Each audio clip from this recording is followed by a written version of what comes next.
'Twas the night before Christmas, and all through the house not a creature was stirring, except for one man named Victor.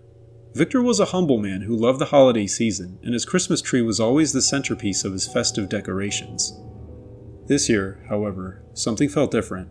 As Victor finished decorating the tree with twinkling lights and shiny ornaments, he couldn't shake the eerie sensation that he was being watched. He dismissed it as holiday jitters and went to bed, expecting visions of sugar plums to dance in his head. Then in the dead of night, a soft rustling awakened Victor.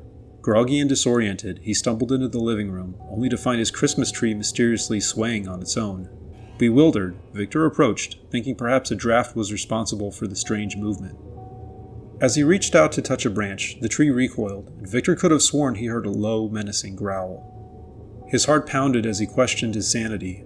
Surely a Christmas tree couldn't growl. Shaking off the uneasy feeling, he decided it must be his imagination and returned to bed. The next morning, Victor awoke to a house filled with a scent of pine. The living room seemed normal, and the Christmas tree appeared innocent and festive once again. Convinced he had dreamt the whole bizarre episode, Victor went about his day, preparing for the festivities ahead. As night fell, Victor heard the rustling again, louder this time. Cautiously he approached the tree, and to his horror, the branches reached out like gnarled fingers, wrapping around him. The tree's green needles turned a deep, ominous shade of red, and Victor felt a malevolent force emanating from it. With terror in his eyes, Victor realized that his Christmas tree was alive, and it hungered for something more than ornaments. Frantically, he struggled against the tree's grip, but it tightened with an otherworldly strength. The room grew colder as the tree seemed to feed on Victor's fear. In a last desperate attempt, Victor grabbed the nearest object, a shiny silver ornament, and thrust it into the heart of the tree. A guttural scream echoed through the room as the tree convulsed and released its grip on Victor.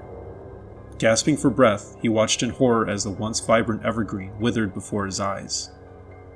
The next morning, all that remained of the menacing Christmas tree was a pile of dry needles and a lingering sense of dread. Victor, forever changed by the night's events, decided to forego Christmas decorations in the years that followed. And every December, as the holiday season approached, he couldn't help but glance at the spot where the Evergreen Menace once stood, haunted by the memory of the Christmas tree that hungered for more than just festive cheer.